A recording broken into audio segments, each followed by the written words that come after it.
Hello guys, welcome again.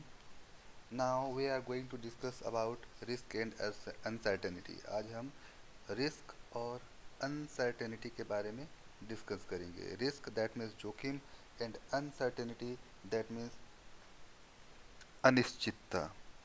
Guys, risk और uncertainty दोनों लगभग एक दूसरे के समान होते हैं, एक दूसरे से समानता रखते हैं, बट समानता रखते हुए भी दोनों एक दूसरे से भिन्न होते हैं. रिस्क वो होता है जिसके बारे में हमें पता होता है या फिर जिसके बारे में हम पूर्वानुमान लगाते हैं, उसे रिस्क कहते हैं. जबकि अनसर्टेनिटी जो होती है उसके बारे में हमें कुछ भी नहीं पता होता. अनसर्टेनिटी जो है वो हमारे लिए अननोन होता है, हम उसके बारे में कुछ भी नहीं जान रहे होते. Risk is a situation in which incomplete information is available and information sources is also not reliable. जो रिस्क है वो ऐसे सिचुएशन को हम रिस्क कहते हैं जब हमारे पास किसी चीज़ के लिए कंप्लीट इन्फॉर्मेशन ना हो. इनकम्प्लीट इन्फॉर्मेशन के आधार पे हम किस चीज़ का पूर्वानुमान लगाते हैं, वो कंडीशन जो होता है वो रिस्क कहलाता है. ठीक है.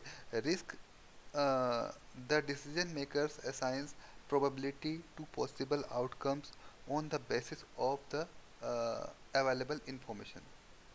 हम जब अवेलेबल जो पिछले डाटाज होते हैं, पुराने डाटाज होते हैं, जो हमारे पास जो भी जानकारी, जो भी इंफॉर्मेशन पहले से अवेलेबल होते हैं और हमारे जो एक्सपीरियंस के अकॉर्डिंग जो डिसीजन मेकर जो होता है वो पहले से उपलब्ध जानकारी और अपने एक्सपीरियंस के आधार पे भविष्य की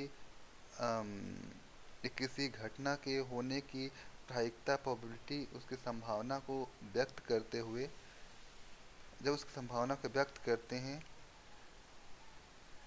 और किसी अनवांछित घटना होने की जो किसी अवांछनीय घटना होने की जो प्रायिकता होती है,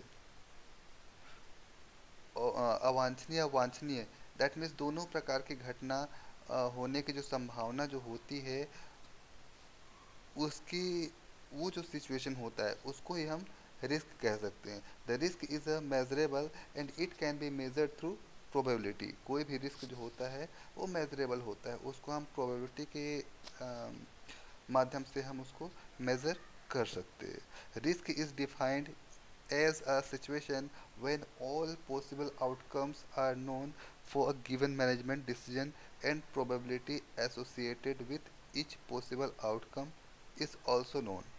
Example: probability of rain, weather forecast, etc. Risk जो है उसको हम प्रोबेबिलिटी के माध्यम से हम उसको मेज़र कर सकते हैं. जस्ट लाइक हमारे पास प्रोबेबिलिटी, जैसे हमारे पास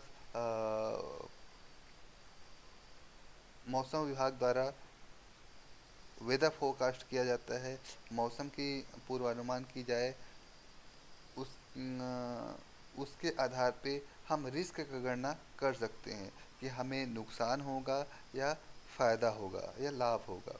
ये जो कंडीशन होता है इसे कहा जाता है रिस्क. जबकि जो अनसर्टेनिटी होती है, अनसर्टेनिटी वो पूरी तरह से अननोन होता है, इसके बारे में कोई भी जानकारी नहीं होती है, अनप्रिडिक्टेबल होता है. ये हर एंगल से, हर तरफ से अनप्रिडिक्टेबल होता है. While uncertainty is a situation where future environment is unpredictable and everything is in a state of flux. The decision makers does not know the outcome of the alternative course of action or their probabilities. जो decision maker होता है या जो कोई भी farms होता है उसको पता नहीं होता कि क्या होने वाला है या नहीं होगा. एज फॉर एग्जाम्पल कि हम कहीं जा रहे हैं, अचानक से गाज गिर गया, अचानक से बिजली गिर गई, ये अनसर्टेनिटी है. हमें इस प्रकार के किसी चीज़ की घटना का अंदाज़ा या अंदेशा नहीं होता, इसकी कोई प्रोबेबिलिटी नहीं होती. जबकि हमारे पास प्रोबेबिलिटी, अगर आज बदली छाया हुआ है, हमें हमारे पास प्रोबेबिलिटी होगी कि कल हमारे पास कल जो है बारिश हो सकता है, ये प्रोबेबिलिटी है। बट बिजली गिरेगी, गाज गिरेगी, इसकी कोई प्रोबेबिलिटी नहीं होती। The decision maker does not know the outcomes of the alternative course of action of their probabilities. Uncertainty cannot be measured. इसलिए uncertainty जो है अनिश्चितता है, उसको measure नहीं किया जा सकता। Uncertainty is defined as when all the possible outcomes for a management decision is unknown and neither the probability nor the outcomes are known. That means हमें किसी प्रकार के आउटकम्स की या किसी भी फ्यूचर की कोई भी अंदेशा नहीं होता, कोई भी हमारे पास इंफॉर्मेशन नहीं होते, तो उस कंडीशन को हम अनसर्टेनिटी कहते हैं।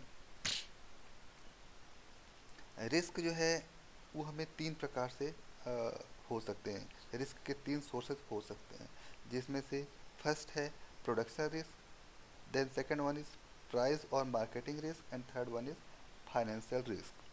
गाइस, हम सबसे पहले बात करते हैं प्रोडक्शन रिस्क की। What is production risk? Agriculture and livestock production is subject to change due to weather, disease, insect, weeds and adequate technology. Production में हम एग्रीकल्चर की अगर बात करते हैं तो एग्रीकल्चर में हम crop, livestock, poultries, fisheries production करते हैं। और इस प्रोडक्शन में होने वाले जो नुकसान की या किसी प्रकार की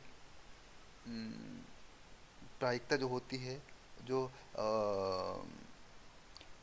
इस प्रकार के जो प्रोडक्शन होते हैं, इस हमारे जो फर्म्स हैं उसमें किसी भी प्रकार के अवांछनीय घटना से होने वाले अवांछनीय घटना की जो प्रायिकता होती है उसको हम रिस्क कहेंगे। जस्ट लाइक फसलों को, पशुओं को कई प्रकार के बीमारी या मौसम से नुकसान हो सकता है, बट हमें पता होता है कि किस कंडीशन में हमारे फसल को किस चीज़ से नुकसान हो सकता है। हम उसके पहले से फोरकास्ट करके हम उसका प्रोबेबिलिटी हम ज्ञात कर सकते हैं, इसलिए ये रिस्क होता है। और रिस्क जो है किसी भी प्रोडक्शन रिस्क की अगर बात कर रहे हैं तो प्रोडक्शन रिस्क किसी भी प्रोडक्ट के प्रोडक्शन के समय उसका रिस्क होना। जैसे कि हम एग्रीकल्चर प्रोडक्ट की बात करते हैं तो एग्रीकल्चर में वेदर की वजह से डिसीज, इंसेक्ट्स, वीड्स या इनएडिक्वेट टेक्नोलॉजी के कारण हमें जो रिस्क होता है वो प्रोडक्शन रिस्क है। This factors can not be predicted accurately and hence cause variability in output. हम अनसर्टेनिटी में किसी प्रकार के प्रेडिक्शन नहीं कर सकते, बट प्रोडक्शन में हम प्रेडिक्शन करते हैं, बट एक्यूरेट प्रेडिक्शन नहीं हो सकता। एक्यूरेट प्रेडिक्शन नहीं हो सकता, इसीलिए उसको हम रिस्क कहते हैं। और जहाँ प्रेडिक्शन हो ही नहीं सकता उसे हम अनसर्टेनिटी कहते हैं। Weather risk and technical risk are the most important component of production risk. Yield risk में be arising due to change in production cost. Yield risk जो है कॉस्ट प्रोडक्शन में चेंज होने की वजह से हो सकता है। Guys, next is price risk और मार्केटिंग रिस्क। चूँकि एग्रीकल्चर एक बिजनेस है, इसमें प्राइस और मार्केटिंग का भी रिस्क हो सकता है।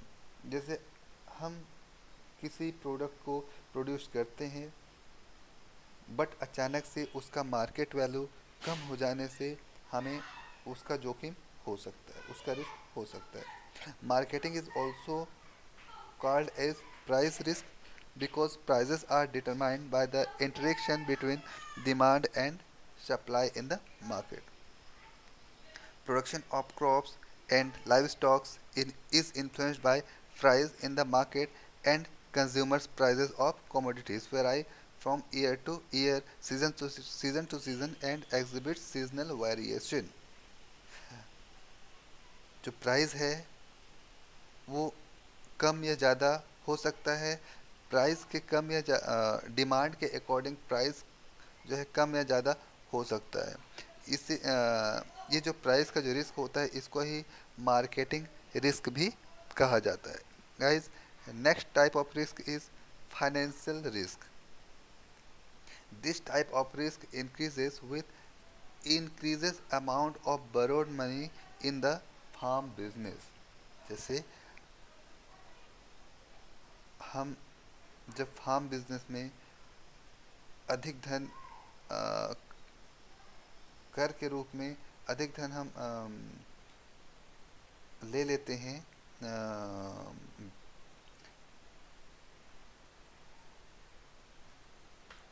जब हम फार्म बिजनेस में अधिक धन ऋण के रूप में जब ले लेते हैं और फार्म बिजनेस में किसी प्रकार से कोई नुकसान हो जाने के कारण जो भी प्रकार के रिस्क होते हैं उन्हें फाइनेंशियल रिस्क कहा जाता है। This type of risk increases in the increase amount of burrowed money. जब हम अधिक धन अधिक ऋण ले लेते हैं फार्म बिजनेस के लिए तो वो फाइनेंशियल रिस्क होता है। हम अधिक ऋण ले तो लेते हैं बट अगर हमें उस फार्म बिजनेस में प्रॉफिट नहीं हुआ तो वो जो ऋण हमने लिया हुआ है वो हमारे लिए हानिकारक हो सकता है। This aspect is explained by the principle of increasing risk. According to this principle, if borrowing increases, there would be greater risk of foraging the equality capital in the event of loss, and and this leads to increase in debt equity ratio। अब यहाँ पे बात आती है डेप्ट equity ratio होता क्या चीज़ है। डेप्ट equity ratio is a measure of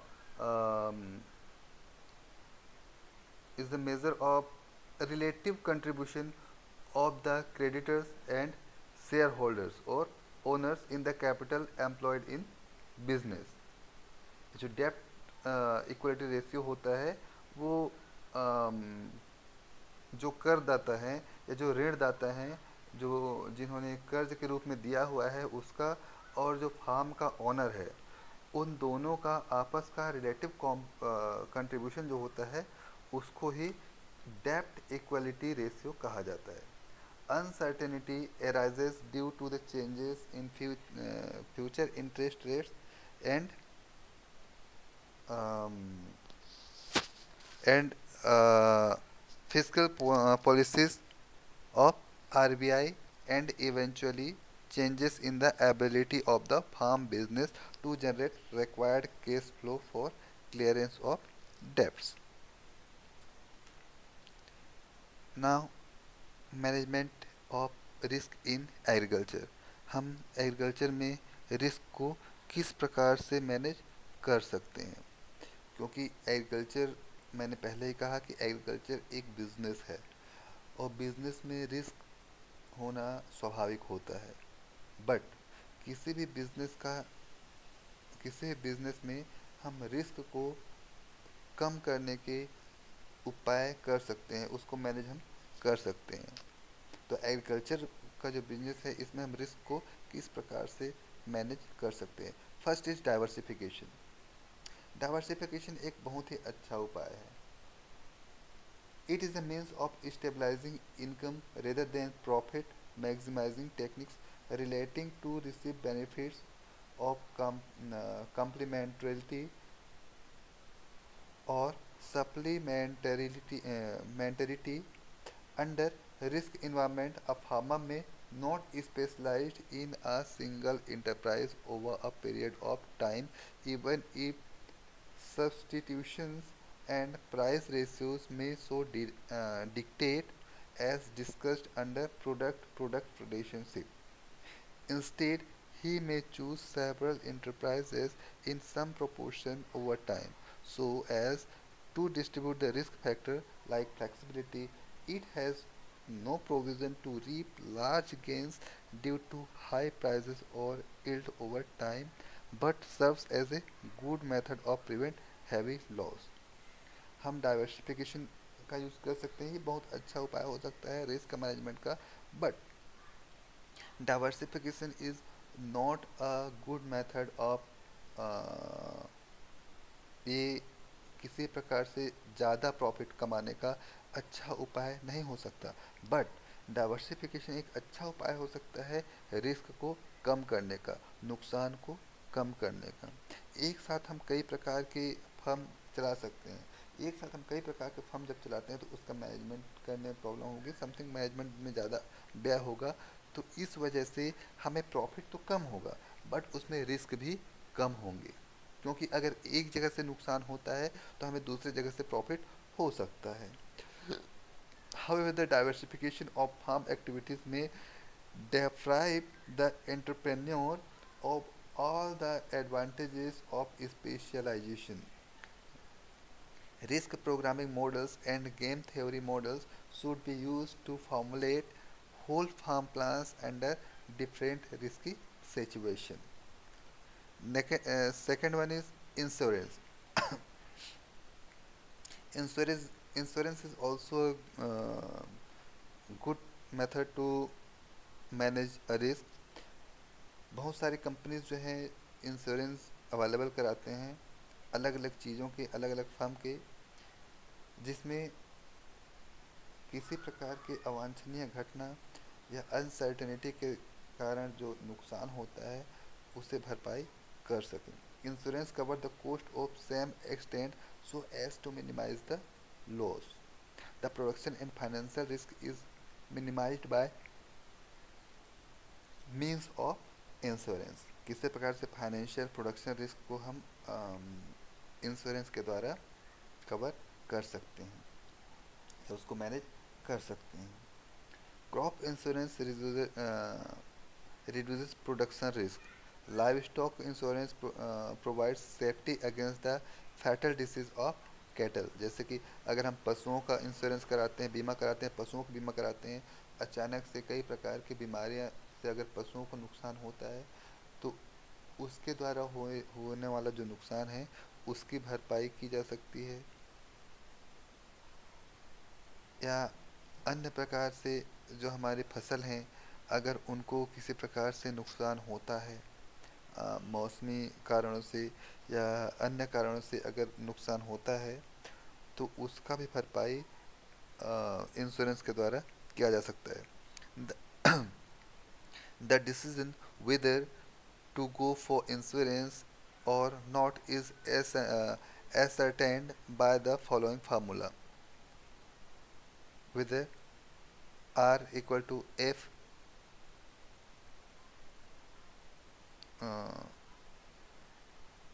O minus R minus P. जहाँ पे ये फॉर्मूला दिया गया है, इस फॉर्मूला के माध्यम से हम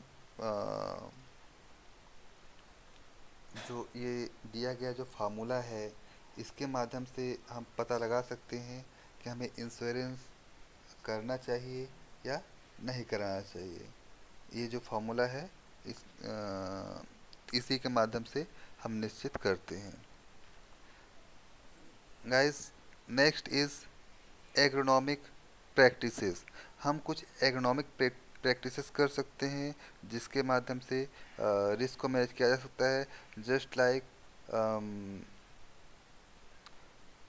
हम जब फसल लगाते हैं तो अच्छे वेराइटीज़ को यूज़ कर सकें।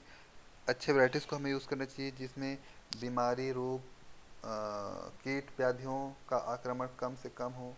क्रॉप रोटेशन अपना सकते हैं, मल्चिंग कर सकते हैं, डीप टिलेज कर सकते हैं। ये सारे के सारे कल्चरल एग्रोनॉमिक प्रैक्टिसेस हैं, इनको अपनाने से रिस्क कम होता है। देन मार्केट रिस्क को मैनेज करने के लिए कुछ विशेष उपाय हैं, just like selling to farm products at different points of time.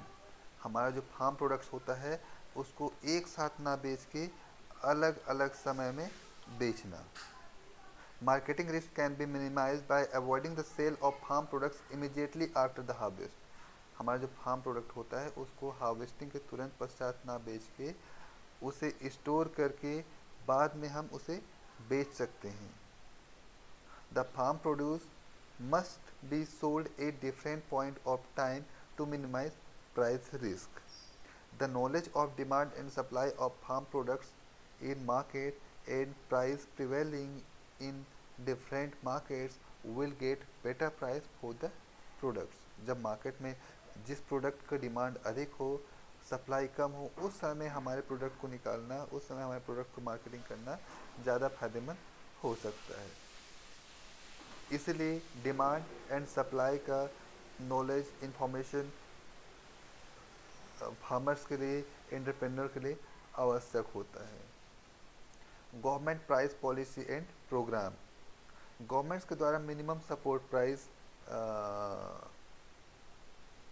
जो गवर्नमेंट्स के द्वारा जो है न्यूनतम minimum support price, procurement price, levy price, issue price etcetera, ये सारे के सारे गवर्नमेंट्स के द्वारा पॉलिसी निकाले गए पॉलिसीज़ हैं, जिसमें किसी भी प्रोडक्ट का मिनिमम सपोर्ट प्राइस अनाउंस किया जाता है, फिक्स किया जाता है, और उससे कम कीमत पे उस प्रोडक्ट को नहीं बेचा जाता। एज फॉर एग्जांपल, अभी छत्तीसगढ़ में धान की जो मिनिमम सपोर्ट प्राइस है वो 15 रुपये के आसपास, 15 रुपये पर केजी के आसपास है। एक्यूरेटली मुझे नहीं पता, बट हर प्रोडक्ट का, हर एग्रीकल्चर प्रोडक्ट का मिनिमम सपोर्ट प्राइस फिक्स्ड होता है। Support price provides protection for the farmers against fall in the price of the farm product। जो मिनिमम सपोर्ट प्राइस है वो किसी फार्मर को बहुत ज़्यादा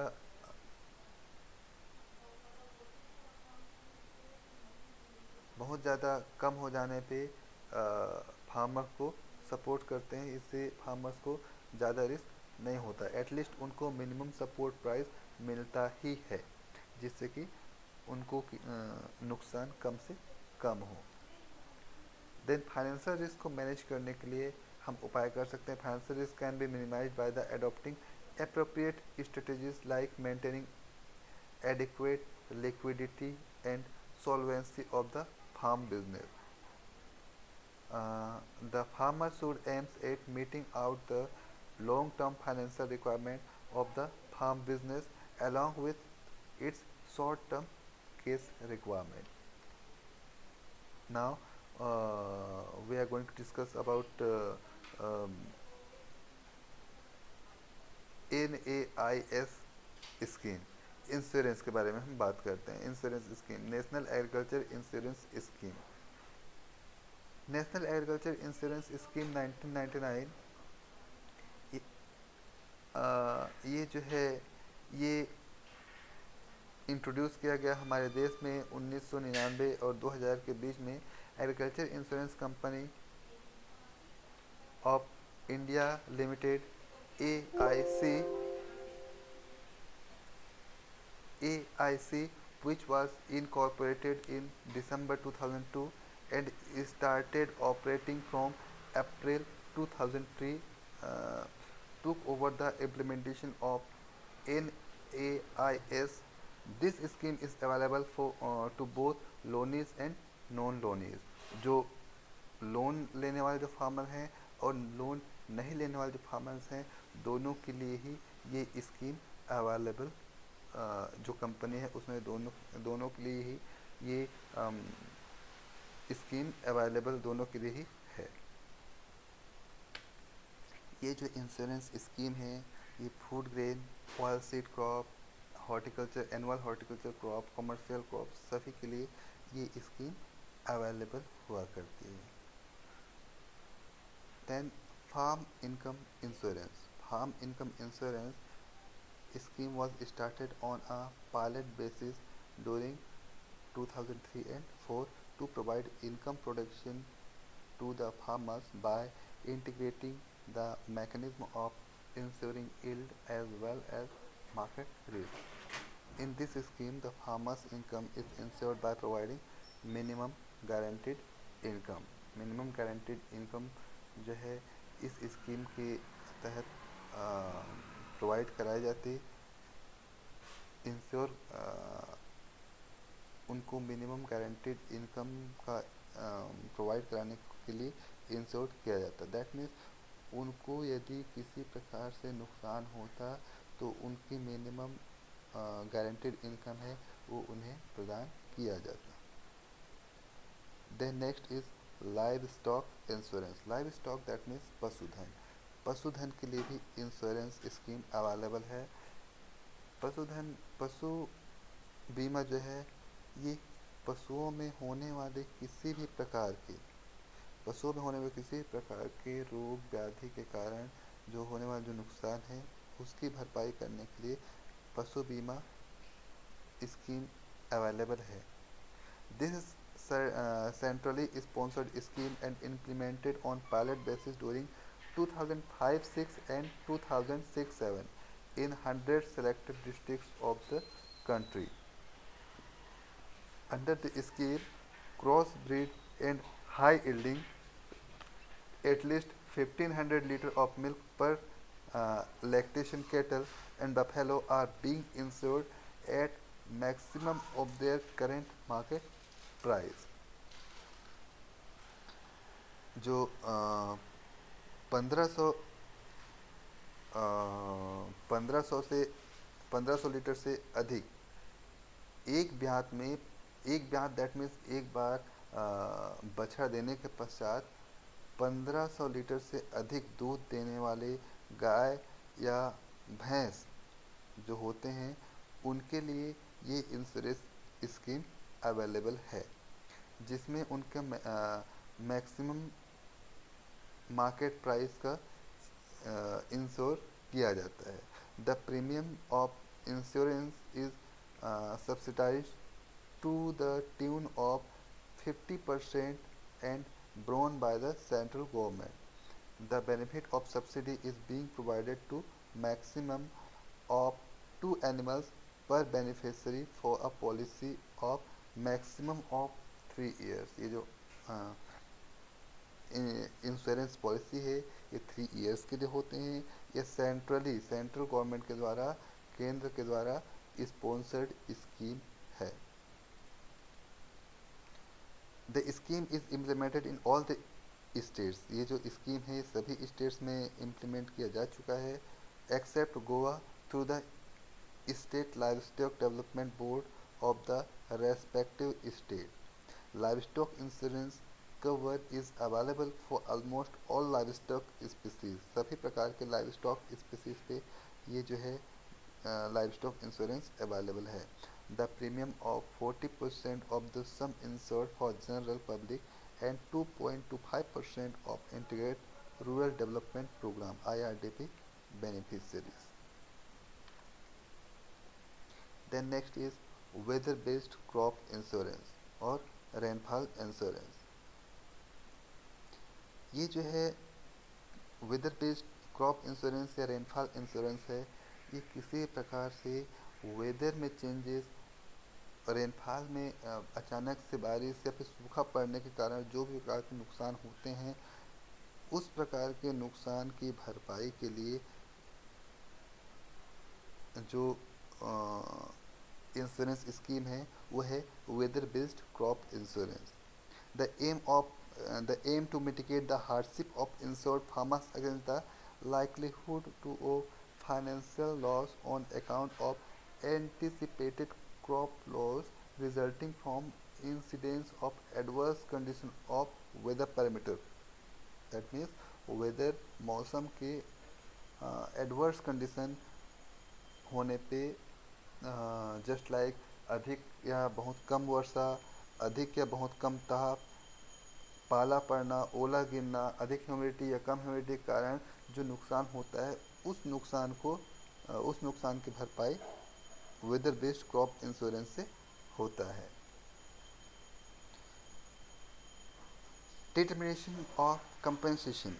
generally the compensation is determined using the following formula: compensation amount equal to shortfall on the yield of the crop upon threshold yield of the crop into sum insured। sum that means जितना जो amount ensure किया गया है। Normally 8% of the average annual yield of the crop in a given area over the last previous 5 years is considered as threshold yield in that area। shortfall in the yield of the crop is the difference between threshold yield of the crop and actual yield of the crop in a particular area in the year under reference. Guys, आज के लिए बस इतना ही. Thank you.